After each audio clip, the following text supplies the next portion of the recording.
Rats, we need 2 more keys. So you know what that means. We're going treasure hunting. Treasure key hunting.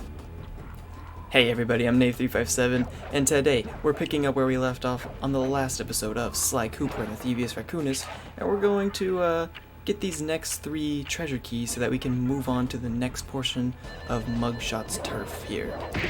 So, what's interesting is that a couple of these next levels are pretty unique. I believe, if I'm not mistaken, one of them is over here. Let's see what the title of this one is, and then I'll know for sure. At the dog track. Okay, so I just want to, before we get too far, remember in Raleigh's World whenever there was that like submarine level where we shot a bunch of crabs, and I said that each world has some unique levels where it's not really a platformer? Yeah, this is one of those. So let's just go in here and see what happens. It's not quite like the submarine thing, but it's still unique, but it's a bit different. Murray, what's going on down there? Oh boy. So our good pal Murray, the van driver, was hungry, of course, because he's a hippo. And now he's challenged to a race by these gangster dogs. It's all you, man. Drive the van with It's all you, man. I love Sly, he's so cool. So some of you might remember these racing levels as a kid because there's actually 2 or 3 of them throughout this whole game, and they are difficult, especially whenever you're a kid. They don't make it easy.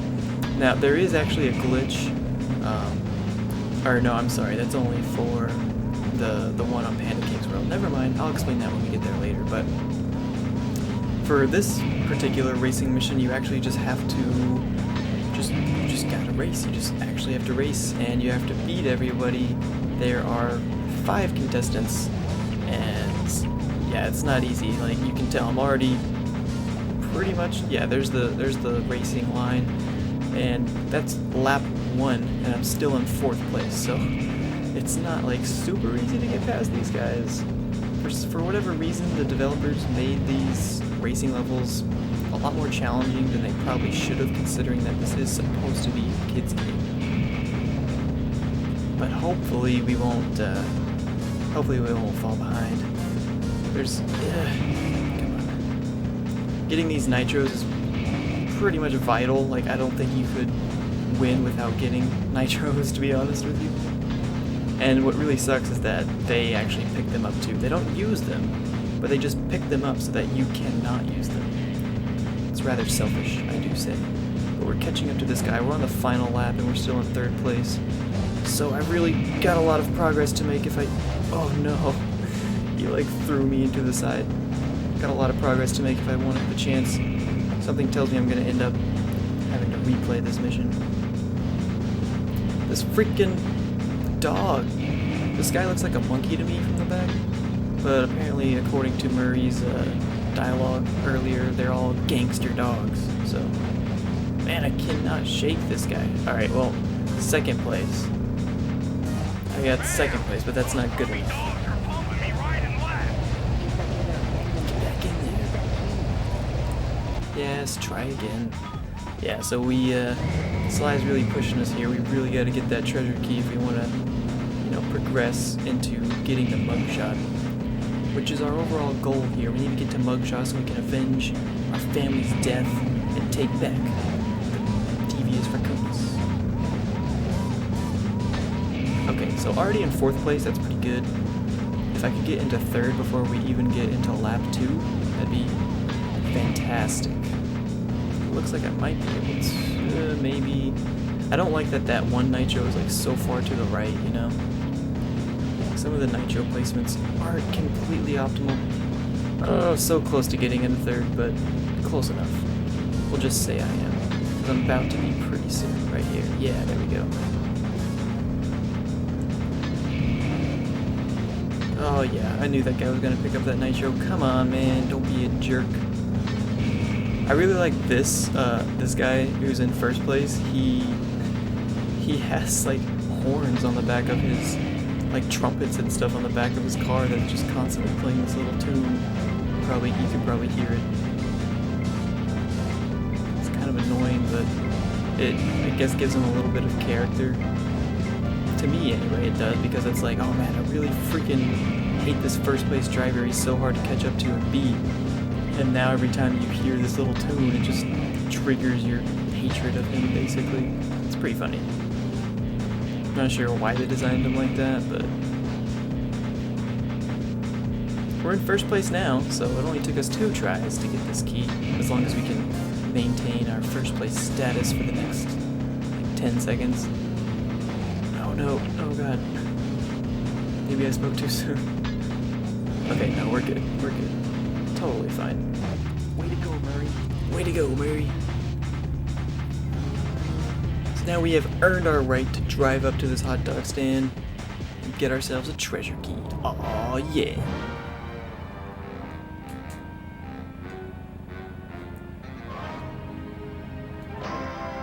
Yeah, so Murray's a bit of a klutz. He's sort of comic relief of the gang, especially in the first game, whenever only Sly is like the only playable character. I mean, I guess you could argue that Murray's also a playable character, considering that we just played as him, but like, not really. Oh no, I got spotted. Luckily, I had a lucky charm, so not too worried about it. Let's go to this next world. This little seesaw trailer actually does change based on where you distribute your weight within it, so that's pretty neat.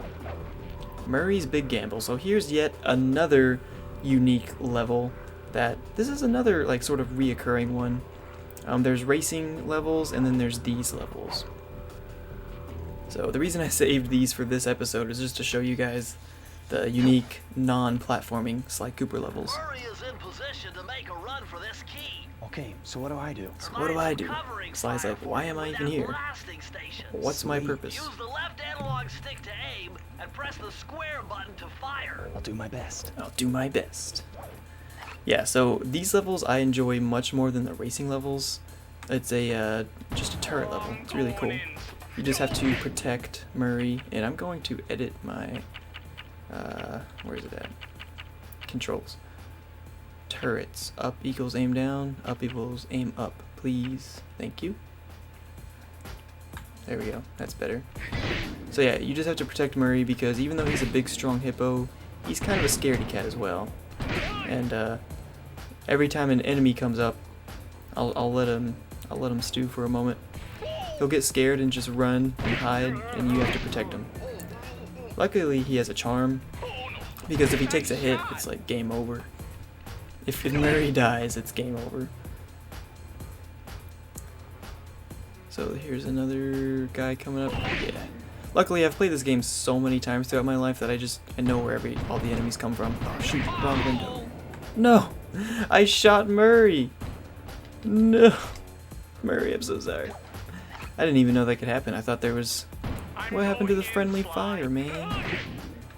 You'll also notice that you can, in some instances, actually shoot the enemies early before Murray even sees them. Like through these garage doors, I missed it, but you can actually kind of shoot through the garage doors sort of like as they're opening so that Murray won't see them and it'll waste less time. So that sort of thing is important whenever you're doing speedruns, obviously. But I'm taking my time being a little bit more careful because don't want to shoot Murray again. My dear pal Murray. This time I know the guy's going to be on this window. There we go. See, now Murray doesn't even know that that guy existed. Same for that guy. I could have killed him earlier, but I missed. Alright, so there's going to be a guy in this garage. Ooh. No, it's a fake one. If you shoot those, it blows up and Murray will die. So they try to trick you. They're like, oh, you've gotten used to enemies coming out of garages? Well, here, let's throw a little wrench in your plans. And for whatever reason, even though these guard dogs have guns, they won't actually shoot Murray on sight. They run up to him like that for some reason. I'm really close. And they move really fast. As you can see, his speed was just super fast. But we safely guided him to get yet another key.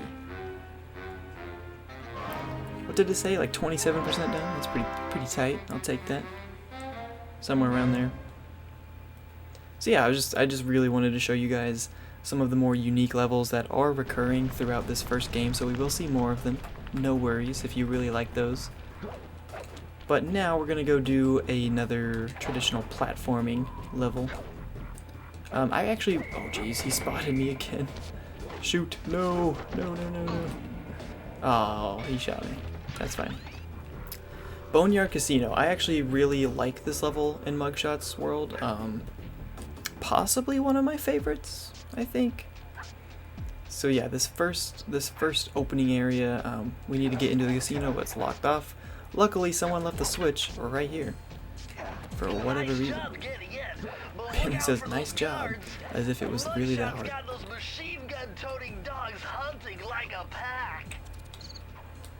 So I also really enjoy the explosive hat trick, because as you might notice, I'll show you with this guard right here, if you get close enough to them to hit them with your cane, they still blow their whistle, which makes everyone else come find you, right? Yeah, so that's sort of the problem. So the explosive hat trick is actually very useful because you can sort of kill them from a distance, more or less, without alerting everybody else, without those whistles going off. So the sort of like stealth factor, I guess you could call it, is something I really enjoyed about this level. Oh, I actually killed that. Oh no!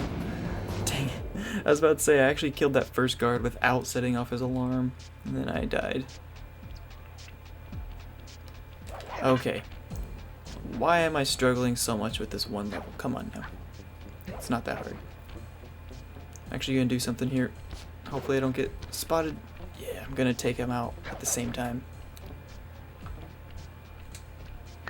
Nice, double kill. And now we can safely move on, getting these clue bottles, killing that final guard. This level also, because it's a casino, I mean there's money everywhere, so if you destroy things, you can collect a lot of money in this level. I'd also like to point out, you can actually walk on these as they're blinking. I think Bentley tells us that whenever we first encounter those sorts of security systems. So there's some clue bottles, but we can't get past. For the clue bottles, or just for anything, we can't get past. So we're just gonna sidle on by. And you'll notice, it's like they hear something. They're like, what is that? What is that noise? But we're a super sneaky master thief. They have no idea where we're at. And we get some more bottles too, so it's a win-win. And then we just kill them anyway, so we can get the bottles. But yeah, actually I just always really like this level. Man, I just realized this is another level with 40 clue bottles. Although I will say that probably the reason... Oh jeez, I fell down. Come on. I didn't mean to fall.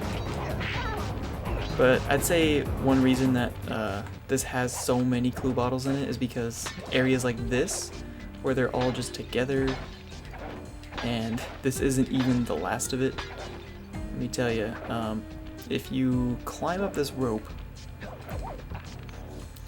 and you grab this spinning hook, it literally just starts dispensing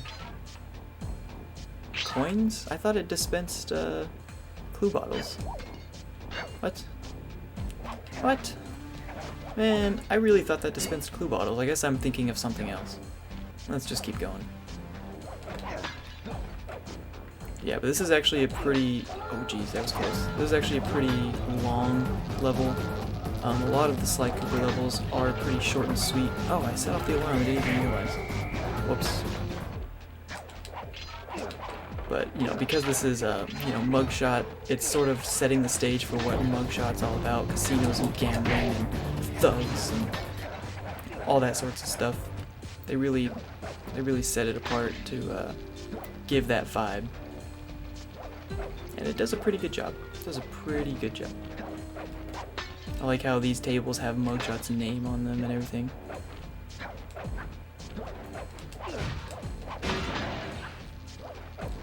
Now this water has electricity, so it's even more dangerous. Not that it mattered, because it's not like I could touch the regular water before. I can't swim, so it being electrified doesn't make a whole lot of difference when I'm just not supposed to touch it anyway.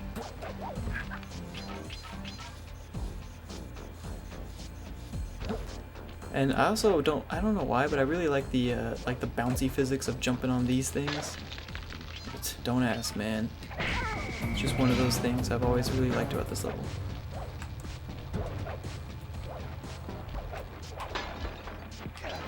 And those spinning roulette tables, or whatever these are called, they're pretty cool too. And the final obstacles. Get these last clue bottles. Oh no, we're missing one. Just kidding, it's right here. You gotta go just a little bit past the vault and then go back. Circle to enter the vault code. Man, I'm getting swift with deciphering these codes. Dial 338. Wow, Bentley, he's really flexing on us. 338. There we go. 28%. Nice. Let's see what sort of power up we can get this time. Okay, this page is from your hyperactive ancestor, B.F. Cooper. He B.F. discovered a way Cooper. to speed up the clock. Big friendly Cooper. Perfect for those long stakeouts. Just hold down the triangle button to use it. Oh yeah, that's right. Okay, so this is the fast move. So if we hold down triangle, it's really good for speedrunning because it lets you, like, here's our normal movement speed, here's our movement speed with fast on. So it's good for it's good for speedruns for obvious reasons. Now this is another reason I think I like this level. It has this unique puzzle kind of where you need to jump on these green pieces, but you cannot jump to the right. The thing's moving too fast, so you are forced to sort of time your jumps, make sure you can land on the green slot to get the key in the middle. Yeah! And with that, we have the first 4 keys of Mugshot's Turf, which grants us enough to unlock this car that will, well, once we take it off its lock, you'll see. It's spinning its wheels really fast, so if we hit the switch, it just backs itself up into the hotel or whatever this is and knocks away those barricades, granting us access to the inside of Mugshot's Casino. Go ahead and trigger this cutscene before we call the episode and talk to Bentley a little bit about this ugly mug in front of us. Would you look at that ugly mug? Will you look at that ugly mug? And I find it infinitely fascinating. My X-ray detection devices reveal that a secret elevator to Oh, Mugshot's secret penthouse elevator, is nice. contained within that giant head. So how do we get in? Behind this locked wall, there's a lever that summons the elevator. But you need all 7 keys to open it up. Classic. Of course, we need all 7 keys to open it. So, with that, we'll get the final 3 keys we need on the next episode. Guys, thanks so much for watching. Be sure to follow on Twitch, be sure to subscribe on YouTube, and you can follow me on Twitter if you want to slide in those DMs and let me know what you want to see out of the channel. Give me a little bit of feedback, huh? Love to hear from you. Anyways, thanks so much again, and we'll see you next time.